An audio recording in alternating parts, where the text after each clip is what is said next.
muchas veces uno cree que, por ejemplo, la conducta de mi hermano es mi proyección. Y en un curso de milagros se nos dice que yo no tengo dominio sobre mi hermano. Mi hermano o la conducta o el pensamiento que él tenga no proviene de mí, sino de su propio tomador de decisiones, así como yo tengo mi propio tomador de decisiones.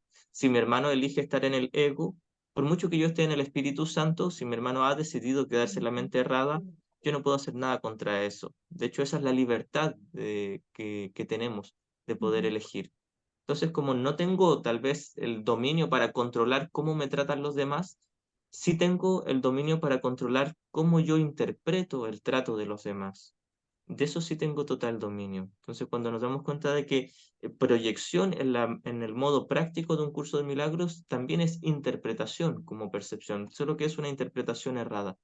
Hablamos de proyección cuando interpretamos con el ego y hablamos de extensión cuando interpretamos con el Espíritu Santo.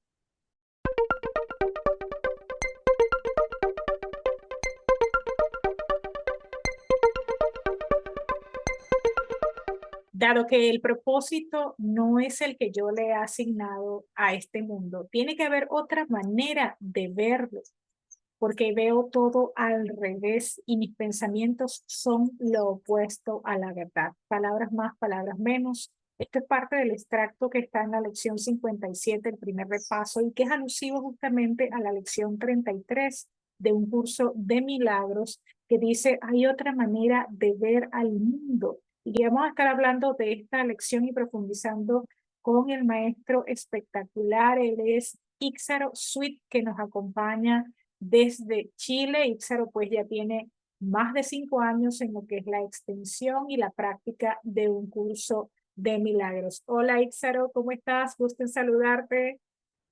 Hola Katy, mi hermanita. Muy bien, gracias. Genial, pues un placer para nosotros volver a tenerte aquí y en esta oportunidad con esta lección 33, que si tuviéramos que darle, Íxaro, un objetivo para esta introducción sobre el tema, ¿hay algún objetivo en particular que te venga a ti de la comprensión sobre esta lección? Esta lección concentra principalmente el objetivo de todo el libro de ejercicios, que es un cambio de visión. De hecho, el curso llegó a nosotros a través de Helen y Bill porque ellos consideraron que tenía que haber otra manera de ver. Y esta lección hace alusión a ese primer momento en que ellos tuvieron la pequeña dosis de voluntad de querer ver de otra manera este mundo, porque se dieron cuenta de que no tenían paz con la manera en que estaban viendo todas las cosas o sus relaciones. Ixaro, entrando un poco a lo que es el desglose de las frases que acompañan, pues, o que explican la práctica de esta lección, por ejemplo, me permito leerte aquí las primeras dos líneas que dice, lo que se intenta con la idea de hoy es que reconozcas que puedes cambiar tu percepción del mundo, tanto en un aspecto externo como en el interno. Y me detengo aquí porque, bueno, es una frase interesante, importante, bueno, son muchos adjetivos, pero en todo caso encierra un gran significado. ¿Puedes compartir o desglosar acerca de lo que se refiere? Así es, esto va muy de la mano con la famosa enseñanza de el espejo, el reflejo, que lo que yo veo afuera es lo que veo adentro, Sí. pero se entiende mejor cuando entendemos el concepto de percepción como interpretación. Para un curso de milagros, cuando hablamos de percibir, muchas veces hablamos de interpretar. Entonces, lo que yo interpreto del el mundo exterior es lo que primero interpreté de mí. Si yo creo que en el mundo hay culpables, creeré que yo soy culpable. Pero si puedo ver la faz de Cristo en mis hermanos, o ver la santidad y la inocencia del Hijo de Dios en toda la filiación, entonces eso va a ser lo que recordaré en mí. Esto es interesante lo que acabas de decir y quisiera que por favor insistieras, o sea, bueno, yo insisto en esto de explicarlo un poco con relación a que a veces decimos, no, yo, ¿y cómo voy a estar yo proyectando eso? Y de pronto también, porque he escuchado a otros maestros, está otro tema que es el tema de la proyección, que claro, si me siento aludido o me siento afectado, pues estoy proyectando, evidentemente, ¿no? Pero de pronto no siento nada o no me genera ningún juicio, digámoslo así. ¿Puedes hablarnos, digamos, de esas dos formas? de esas dos apreciaciones o interpretaciones. Sí, en un curso de milagros podemos hablar del término proyección en dos ámbitos. Mm, El primero es el comienzo de toda la manifestación de un universo de tiempo y espacio, que es la proyección de la idea o de un sistema de pensamiento de separación. sí, Un mundo de separación proviene de una idea de separación, lo cual es ilusorio, porque la idea de separación en realidad era una ilusión, nunca ocurrió mm. una ilusión. Por lo tanto, el mundo manifiesto sigue siendo también un sueño o una ilusión. La proyección de separación es como el guión de la película. Ahora, en este primer contexto de la proyección, entendemos como toda la manifestación física tangible el guión de la película, podríamos decir. Mm, En el segundo contexto hablamos de interpretación. Por ejemplo, cuando yo proyecto en el mundo o en mi hermano, quiere decir que yo tengo un juicio de ataque, porque yo tenía un juicio de autoataque primero. Como yo ok. creía ser culpable, porque muy en lo profundo creo que me separé de Dios, que cometí un pecado contra mi padre, y Ujú, creo que Él está persiguiéndome para condenarme, castigarme. Entonces, dado que nos sentimos tan horriblemente culpables en nuestro inconsciente, negamos esta culpa y la proyectamos. Esto quiere decir que deseamos ver culpables al mundo, a nuestros hermanos. Entonces, en este segundo contexto, hablamos de interpretación. Me interpreté a mí mismo como alguien separado y culpable, y luego no quiero ver eso en mí mismo, lo niego, me disocio de ello, y deseo verlo ahora en mis hermanos o en el mundo, y los hago responsables de mi falta de paz. Muchas veces uno cree que, por ejemplo, la conducta de mi hermano es mi proyección. Y en un curso de milagros se nos dice que yo no tengo dominio sobre mi hermano. Mi hermano o la conducta o el pensamiento que él tenga no proviene de mí, sino de su propio tomador de decisiones, así como yo tengo mi propio tomador de decisiones. Si mi hermano elige estar en el ego, por mucho que yo esté en el Espíritu Santo, si mi hermano ha decidido quedarse en la mente errada, yo no puedo hacer nada contra eso. De hecho, esa es la libertad que tenemos de poder ujú, elegir. Entonces, como no tengo tal vez el dominio para controlar cómo me tratan los demás, sí tengo el dominio para controlar cómo yo interpreto el trato de los demás. De eso sí tengo total dominio. Entonces, cuando nos damos cuenta de que proyección en el modo práctico de un curso de milagros también es interpretación como percepción, solo que es una interpretación errada. Hablamos de proyección cuando interpretamos con el ego y hablamos de extensión cuando interpretamos con el Espíritu Santo. mm. Pero entonces, ese otro ámbito de la proyección, o no estaría proyectando en todo caso, sino extendiendo una, si estoy con el espíritu, y dos, si, bueno, evidentemente estoy con el espíritu porque no juzgo, o sea, no estoy generando ninguna interpretación. En todo caso, esa sería la no proyección, ¿no? De alguna manera, o no proyectar mis culpas en ese caso, ¿cierto? Una forma Así es, de sí, aclararlo un poco. hablamos de proyección relacionado a la culpa. La culpa se Ujú. proyecta y el perdón se extiende, o el milagro, la curación se extienden. Hermoso. Perdóname, te había interrumpido, pero era al principio para que nos dieras ejemplos, o sea, ejemplos en lo cotidiano de esta proyección de que nos lleva a decidir, no, es que tiene que haber otra manera porque ya estoy cansado, o sea, no es posible que todo sea así. Sí, un ejemplo muy típico es cuando uno tiene una pareja y hay Ujú, conflictos, discusiones, desacuerdos, ujú, no coincidimos en ciertas cosas y consideramos que la otra persona no entiende nuestra manera de pensar, no nos comprende, no se pone en nuestro lugar y nosotros tampoco nos ponemos en el lugar de la otra persona, entonces le hacemos responsable de nuestra falta de paz. Esto es porque nosotros muy de lo profundo nos sentimos culpables, pero queremos proyectar la culpa en el otro y decir, la otra persona es la que no me entiende o la que me juzga o la que está en su ego, etcétera, y le juzgamos, le condenamos. Esto es proyectar. Proyectar no es que yo haga que la otra persona tenga un trato agresivo o molesto conmigo. Proyectar es mi deseo de verle como culpable o verle responsable de mi falta de paz. Y cuando me doy cuenta de que esta manera de ver, que es un ataque y un conflicto, está afectando mi propia paz y que yo podría estar en paz, podría ver esto de otra manera, entonces esta proyección de la culpa se transforma en poder mirarlo como un error y no como un pecado y darme cuenta de que no me trajo paz el desear ver culpa o el juzgar y condenar a mi hermano. A la vez me da la oportunidad de salvarme a mí mismo o de despertarme o liberarme a mí mismo de mis propios autoataques o decir de la culpa, puesto que veía como culpable a mi hermano porque yo primero creí ser culpable, ahora perdonando a mi hermano o mi hermana es como yo recuerdo mi inocencia, mi santidad. De aquí pasamos de la proyección a la extensión de un pensamiento de juicio, de ataque, porque yo secretamente creía ser culpable, a un pensamiento de perdón para yo perdonar mi propia creencia de ser culpable. La paz es una elección. En el caso de tú citaste la pareja, pero la pareja de pronto, bueno, pudiera uno pensar, no, la busqué o qué sé yo, por lo que me tocara vivir con ella. Pero en el caso de las familias, por ejemplo, donde naces, creces en un seno familiar o en una figura de familia en particular. Bueno, es lo mismo, porque puesto que hay un Ujú. solo problema, hay una sola solución. Entonces, al final no importa cómo comenzó una relación o cómo se lleva a cabo la relación.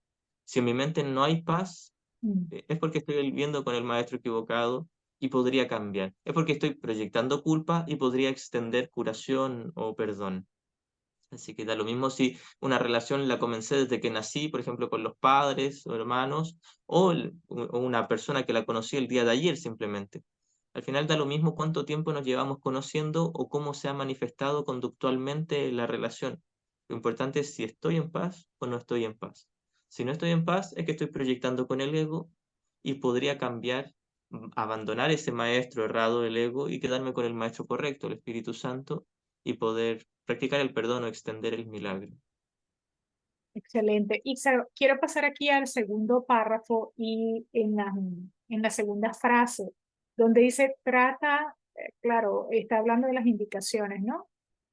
Hablábamos un poco de lo de externo y lo interno, pero luego dice trata de ser igualmente desapegado con ambos, de manera de entender, a ver, que tengo aquí, lo tengo recortado. Ajá, y de mantener con ambos y de mantener ese desapego cuando repitas la idea en el transcurso del día. Y pues aquí un poco el tema del desapego y la insistencia en esa palabra que, que bueno, tiene una connotación en este mundo y que a muchos quizás nos cuesta a veces también, ¿no? Poder entenderla, poder transitarla y sobre todo internalizarla, porque, a ver, las palabras a veces nos quedamos solo en ellas, ¿no? Claro, sí. En este caso, en este contexto, se refiere a soltar la interpretación que tengo de mis hermanos o del mundo y soltar la interpretación que yo tengo, es decir, examinarla honestamente y darme cuenta, tengo un pensamiento de ataque hacia mis hermanos o una relación especial con mis hermanos, y a la vez tengo un pensamiento de autoataque o de autoidolatría conmigo mismo, y mirar honestamente sin justificarlo. Eso se refiere con mirarlo con desapego, mirarlo y reconocer que esto es el error. No condenarme por un error, pero reconocer que no me trae paz y lo sostengo.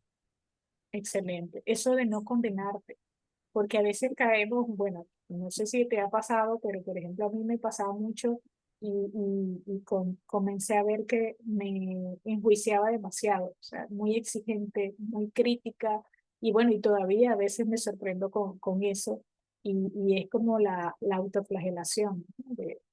De que, ¿por qué hiciste esto? ¿Por qué caíste? Y más cuando de pronto estás transitando también un camino espiritual, por decirle de algún modo.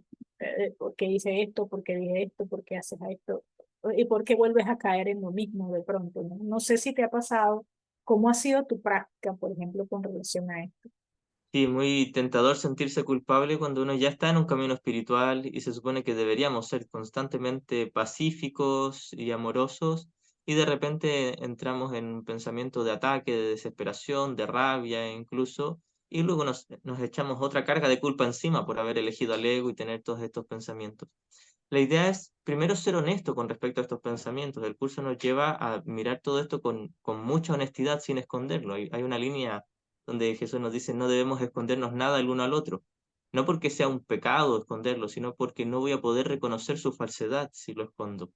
Entonces, una vez que miramos el pensamiento de ataque, de autoataque o de idolatría, ya sea de odio especial o de amor especial, y Mm. notamos que no tenemos paz, la idea es simplemente soltarlo, no condenarnos. Ahora, el darnos cuenta de que la tentación de sentirnos culpables por haber elegido al ego es otra defensa, esto es lo que nos da mayor firmeza en el camino, porque al menos estamos atentos de si me siento culpable por haber elegido al ego, sé que es mi propia defensa para mantener el mismo ego, porque el ego se mantiene con culpa. Entonces ahí nos damos cuenta, me siento culpable por haber atacado y juzgado a alguien. Bueno, esta culpa proviene de mi mismo deseo de sostener el ego.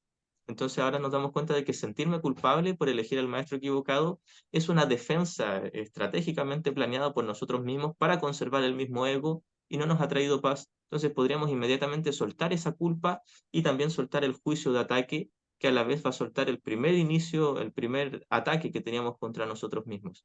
Es cosa de simplemente entender la dinámica del ego, entender de qué se trata todo el sistema de pensamiento del ego y las defensas para estar atentos y decir, sí, estoy atacando a mi hermano porque yo me sentí culpable. Y luego me siento culpable por haber atacado a mi hermano para mantener la misma culpa y el mismo conflicto, el mismo victimismo y la misma sensación de especialismo. Hay una parte donde Jesús nos dice que cada vez que tenemos miedo siempre está muy de la mano con nuestro deseo de ser especial. Mm. Y esto conlleva la culpa. Cada vez que siento culpa, sigue siendo mi deseo de ser especial. Mi Y no nos ha dado resistencia. paz y podemos volver a elegir. Las resistencias nos muestran el miedo al despertar espiritual. ¿Cómo ha sido tu práctica? ¿Recuerdas? No sé cuántas veces habrás tú practicado las lecciones, si una sola vez te bastó. ¿Cómo ha sido ese proceso? O si lo has vivido como proceso o no. Yo he hecho 3 veces el libro de ejercicios. Ujú. Recuerdo que la primera vez me fue muy fluido, lo hice prácticamente en el año justo, un año y un par de días más me habrá tomado. La segunda vez noté que hubo más resistencia, a pesar de que tenía más entrenamiento y que tenía mayor teoría sobre el curso, noté que había salido a flote mayor resistencia y me tardé más de un año y un mes, algo así. Y la tercera vez, donde yo dije, ahora retomo el camino, tuve aún más resistencia y me costó aún más llevarlo a cabo, llevarlo a la práctica, pero también me sirvió de experiencia para darme cuenta de que todavía me queda mucha resistencia y que no pasa nada grave, que la resistencia no es un pecado, simplemente es una defensa o es miedo a despertar, que cuando uno va de a poquito deshaciendo las capas de culpa inconsciente, en algún momento nos llega como esa crisis de no sé si realmente quiero despertar del todo y viene esta desesperación, esta ansiedad, que a veces la mantenemos por lo general muy oculta. Ni siquiera nosotros mismos la queremos ver de frente. Hay como una ansiedad que la vemos de reojo y nos hacemos los tontos, fingiendo que todo va bien, pero llega un momento donde tenemos que ser honestos y nos damos cuenta, tengo mucho miedo, tengo miedo a despertar, tengo miedo a continuar con esto, y es ahí donde tenemos que tener fe o esta pequeña dosis de buena voluntad de entregarnos y confiar, saber que el Espíritu Santo, Jesús, nos va a saber guiar de la mano con mucha ternura y paciencia. Entonces podemos recordar ese amor que nos abraza y nos cobija, aún en nuestro miedo y nuestra resistencia, y esto es lo que nos da motivación para seguir. ¿Tienes alguna anécdota con relación a esta lección 33? ¿Hay otra manera de ver el mundo que recuerdes de tus tres prácticas? No recuerdo específicamente con la 33, pero sí con la 34, que era una que siempre citaba Kenneth Wapnick, que de hecho son muy similares. La 33 Que dice que hay otra manera de de esto, ver el, y la ajá. 34 que podría haber paz en lugar de esto. Y cuando Ken la explicaba, siempre decía que se refería a podría sentir paz en lugar de lo que estoy sintiendo. Entonces, claro, hay otra manera de ver y esa otra manera de ver es la paz. Porque también en los ámbitos de espiritualidad hay mucha confusión sobre cuál es la otra manera de ver. Muchas veces uno Mm. dice, yo vi esto como algo peligroso o como Ujú. algo temible y ahora lo veo como algo maravilloso que me va a traer felicidad. Y en un curso de milagros nos dice que es el mismo error. Creer que algo te puede perjudicar o que una ilusión te puede beneficiar es la misma ilusión, es el mismo error. Cuando ves las situaciones como neutras y como una oportunidad para perdonar, y el perdón es en el contenido de la mente, esta es la otra manera que nos ofrece un curso de milagros. Esta es la otra manera que nos ofrece la lección 33. No es Excelente, pasar de un ídolo de odio especial a un ídolo de amor especial, es bellísimo. abandonar totalmente el ídolo. Aquí con relación al final de la práctica, no sé si tienes allí a manos la lección, te dice, por ejemplo, la idea de hoy debe aplicarse también de inmediato de surgir cualquier situación que te tiente a sentirte perturbado. Incluso dice, en estas aplicaciones, pues hay otra manera de ver esto. ¿Nos puedes ahondar un poquito en esta práctica para profundizar en ella, en esa aplicación justamente? Sí, el libro de ejercicios en general es tremendamente práctico porque uno cuando estudia el texto uno dice, esto es muy volátil, muy etéreo, muy no sé, ¿cómo lo llevo a lo concreto? Y Ujú. bueno, Jesús nos dio un libro de ejercicios que lo lleva a lo concreto en el sentido de que lo ocupas con las cosas concretas, pero lo llevas a cabo en el contenido de la mente. Es decir, el perdón o la práctica de estas lecciones no se lleva a cabo con mi cuerpo, ni con la cabeza, ni con el cerebro, sino con la mente que observa, la mente que sueña y que puede elegir entre un sistema de pensamiento y otro. Pero lo llevamos a cabo con las cosas concretas, con Lo cotidiano. momentos específicos, claro, con una Ujú. relación específica, cuando ocurrió tal situación con una hermana, con un hermano, o un acontecimiento en mi país, etcétera, lo llevamos a cabo ocupando este mundo como un salón de clases. Entonces aquí Jesús nos dice que cada vez que hay una situación nos tienta a estar en conflicto, a estar falto de paz, una situación que nosotros veamos como específica, Jesús nos dice, ya, ocupa esa situación específica, porque tú crees que es una situación específica, pero es la misma ilusión que todo lo demás, pero como tú crees que es algo distinto a los demás, practiquemos con esta situación aparentemente distinta para que finalmente te des cuenta de que era la misma ilusión y que todo aquí es lo mismo, que todo aquí es el mismo sueño. Entonces, lo que hace Jesús es generalizar con todas las cosas, una por una situación por una, para darnos cuenta de que todo era el mismo sueño, la misma ilusión, y que podemos tener una visión clara y certera con respecto a todo en general. Y por eso es que no hay grados de dificultad en los milagros, porque todo es la misma ilusión, no hay grado de dificultad en practicar el perdón, porque aquí todo es lo mismo.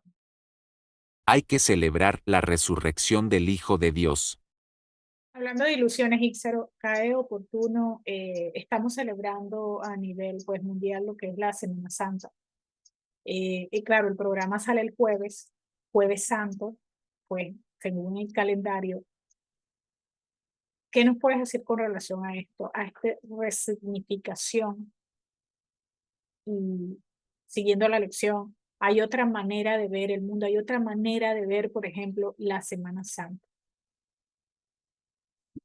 Y hay una sección, creo que es la primera del capítulo 20, donde habla de la Semana Santa, en esas primeras secciones del capítulo 20, Ujú. donde Jesús nos dice que la Semana Santa no es para lamentarse, sino para celebrar. No, no estamos lamentando la muerte del Hijo de Dios, sino celebrando su resurrección. Y no está hablando de él mismo como Jesús, como el personaje, sino que está hablando de la mente de todos nosotros que puede resucitar, o en este caso despertar, liberarse de las ilusiones. Esto es en verdad lo que se celebra en Semana Santa. Se celebra el recuerdo de nuestra identidad como Cristo, de nuestra unicidad como toda la filiación como un solo ser y todo este único ser que es el Cristo que somos en su unicidad con el Padre. Esto es lo que se celebra, es simplemente un despertar, no un sacrificio, un martirio y una muerte, sino simplemente el despertar de unas ilusiones muy absurdas y caóticas, pero que eran solo eso, ilusiones. Ya nos falta poco para despedirnos. ¿Nos puedes invitar a tus actividades que tienes? Por ejemplo, ya en esta Semana Santa vas a estar en México justamente o estarás en México ya cuando estemos ya pasando esto. Sí, precisamente el 30 y 31 en Ciudad de México voy a estar haciendo un seminario y después al otro día, el 1 de abril, en Ciudad Satélite, México, también estaré. Antes, el 28, estaré en Tijuana, dando también una charla allá. Después me devuelvo acá a Santiago de Chile, 12, 13 y 14 de abril. Hacemos un encuentro presencial de un retiro residencial en una hermosa casona en la precordillera de Santiago. Y luego de eso me voy para Perú. Allá tengo 3 encuentros en Lima, Huancayo y Trujillo. De ahí me paso para Ecuador, en Quito, y de ahí para Colombia. En Colombia voy a estar primero en Bogotá, luego en Cartagena de Indias y luego en Medellín. De ahí me paso para Venezuela, Ajá, en Caracas y en Barquisimeto. qué Y lindo. después para Argentina. Voy a estar en Buenos Aires, creo que es el Ujú. 16 de junio y luego un retiro residencial en Córdoba, 21, 22 y 23 de junio. Diversos temas, Ixar, obviamente profundizando en lo que es la práctica de un curso de milagros, entiendo. Así es. Hay un tema en general en todas mis charlas, los Ujú. seminarios que voy a estar haciendo en esta gira, que es la resistencia, con Oh, distintos títulos, pero en general es la práctica del perdón y cómo mirar correctamente nuestra resistencia. excelente, excelente. Bueno, muchísimas gracias, Ixar Osuit, que nos estaba hablando desde Chile acerca de la lección número 33. Hay otra manera de ver el mundo. Ixaro, ya para cerrar, si tuvieras que darnos pues una conclusión de esto mismo que tú has compartido aquí con relación a esta lección, ¿qué nos puedes decir? La lección 33 nos trae ese tierno y bello recuerdo de Helen y Bill cuando tomaron esta decisión de mirar de otra manera y gracias a ello también nos llegó este material. Bueno, esa fue la forma específica en que llegó. No es importante la forma, sino el contenido. El contenido de esperanza, de que podemos mirar este mundo de otra manera, de que podríamos tener paz viendo este mundo, de que siempre hay otra manera y esa otra manera no se encuentra en el mundo, sino que se encuentra en una nueva manera de mirar el mundo, mirarlo con perdón, con paz, practicando el milagro que nos invita a este curso. Excelente, maravilloso. Me surgió una pregunta, Ixar. ¿Cómo manejas tú tus relaciones con relación a esta práctica en el día a día? Ujú. Bueno, intento llevar a la práctica el perdón constantemente. Lo que hago es examinar mi mente, mirarme y darme cuenta que casi todo el día uno tiene pequeñitos pensamientos de juicio o de molestia, de intolerancia, de preocupación, de ansiedad, de culpa, etcétera. Y si uno profundiza, se da cuenta que no son tan pequeñitos como nos dicen las primeras lecciones, no tengo disgustos pequeños, todos enturbian mi paz por igual. Entonces después uno se vuelve más atento a darnos cuenta de que no tenemos paz y que podríamos tener paz. Y eso nos lleva a la honestidad de reconocer, bueno, todavía estoy haciendo ídolos de odio especial, de amor especial, y esto no me ha traído paz, por aquí no va.